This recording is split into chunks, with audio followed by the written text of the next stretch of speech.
जय गुरुदेव।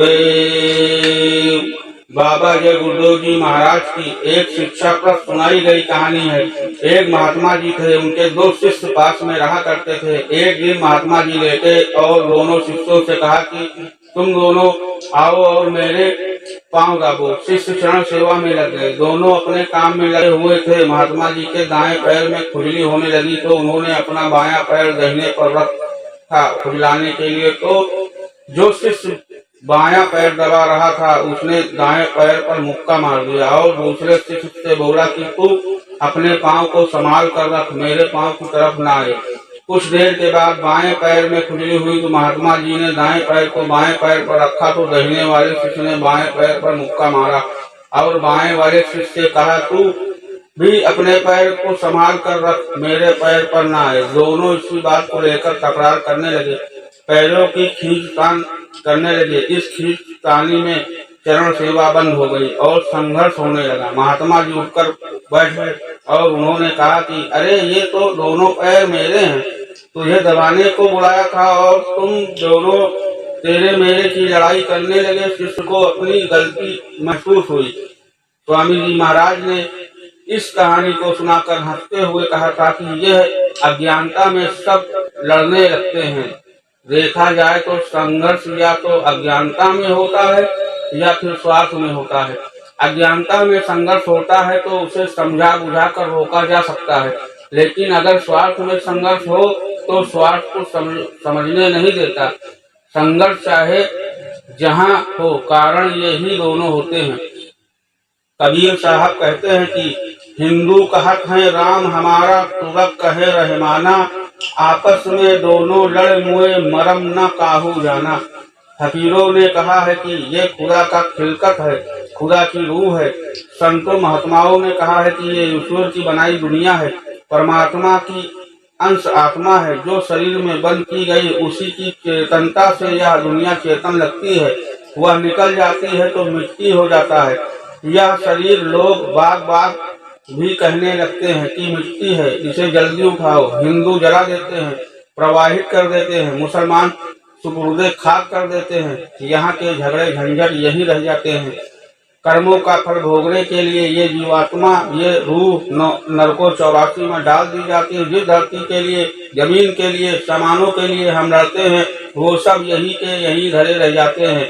एक महात्मा जी अपने प्रवचन में प्रायः कहा करते थे कि दो शराबी एक जगह बैठकर शराब पी सकते हैं, मस्ती में झूमते हैं, पर दो धर्म वलंबी मिलेंगे तो तकरार करेंगे। बात चंद शब्दों में ये कही गई, लेकिन देखा जाए तो कितनी गूढ़ बात महात्माओं ने कह दी। जिस राम के नाम से हम झगड़ जाते हैं उस राम का इतिहास है कि उसने राजपाट को ठोकर मार दिया और जंगल चले गए, और हम ऐसे त्यागी पुरुष के नाम पर जमीन जायदाद के झगड़े करते हैं। मोहम्मद साहब का वाकया है कि एक बार शाह ने उनको अपने महल बुलाया, वो गए, बातचीत होती रही। मोहम्मद साहब के इबादत का समय हुआ तो उन्होंने शाह से इजाजत मांगी जाने की। शाह ने कहा कि आप यहीं पर जहां आप कहें वहीं आपको इबादत का सारा इंतजाम कर दिया जाएगा। मोहम्मद साहब ने कहा कि मैं यहाँ इबादत नहीं कर सकता, अगर यहाँ इबादत करूँगा तो यहाँ पर हमारे प्रेमी आएंगे और फिर संघर्ष हो जाएगा, क्योंकि ये शाही महल है। जिस जमीन पर संघर्ष हो वहाँ इबादत नहीं हो सकती। ऐसा कहा जाता है कि मोहम्मद साहब ने वहाँ जाकर इबादत किया जहाँ पर आज मक्का खड़ा है, और उनके अनुयायी वहाँ हज करने जाते हैं। बात समझने की है, जिम्मेदारी हम सबकी है कि हर बात को, हर पहलू को बुद्धिमानी से सोचे और समझे। अगर सही समझ आ गई तब तो ठीक, और नहीं तो संघर्ष निश्चित है। आप सोचिए कि 60 साल पहले मुकदमा दायर किया गया अयोध्या के मामले में और 60 साल बाद उसका फैसला हुआ। उस समय जो बच्चे पैदा हुए होंगे वो 60 साल के बूढ़े हो गए होंगे। जो उस समय जवान थे वो कौन जाने होंगे या भी नहीं। यह बात मुकदमा दायर करने वालों पर भी है कि फैसला सुनने के लिए वाज भी हैं या नहीं। जय गुरुदेव, जय गुरुदेव। आपको विदेशों से अनुदान मिला, कर्ज लिया, तो उस पैसे से गांव गांव में सड़क बनवा देना चाहिए था, गांव गांव में बिजली दौड़ानी चाहिए थी, ट्यूबवेल लगवाना चाहिए था, पर ऐसा कुछ नहीं हुआ। तो वह अनुदान, वह कर्ज कहाँ गया? 4 आने लगाए और 12 आने विदेशी बैंकों में जमा कर दिया। भारत का आदमी मेहनती है, मेहनत मशक्कत से पैदा करके कर्जा अदा कर सकता है। सब लोग कहते हैं टैक्स मत बढ़ाओ, बोनस बढ़ा दो, तनख्वाह बढ़ा दो, जनता को सुविधाएं तो दो, पर ऐसा बोनस बढ़ा दो, तनख्वाह बढ़ा दो, जनता को सुविधाएं तो दो, पर ऐसा नहीं होगा। तो बताइए ये विदेशी कर्जा आप किधर से अदा करेंगे? सारे देश का विनाश करके इन आदमियों को कहाँ ले जाइएगा? मैंने प्रार्थना की, अपील की, भारत की 80% जनता जो गरीब है, किसान है, उसका कर्जा माफ होना चाहिए।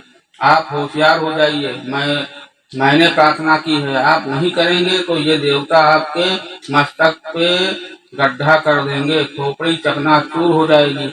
हम सत्य पर चलेंगे, स्वधर्म पर चलेंगे, मेहनत और ईमानदारी से काम करेंगे और भारत का कर्जा अदा होगा। कैसे होगा हमको इससे कोई मतलब नहीं, हमको तो काम से काम है। हिंदुस्तान के गरीब लोगों के खून पसीने की कमाई विदेशी बैंकों में जमा है, कितना है, किस नंबर में है, गुरु महाराज सब जानते हैं। मुझे इन बालू के कणों को रगड़ना है। यह साबरमती नदी है, यहीं पर गांधी महात्मा का आश्रम है। जय गुरुदेव, जय गुरुदेव।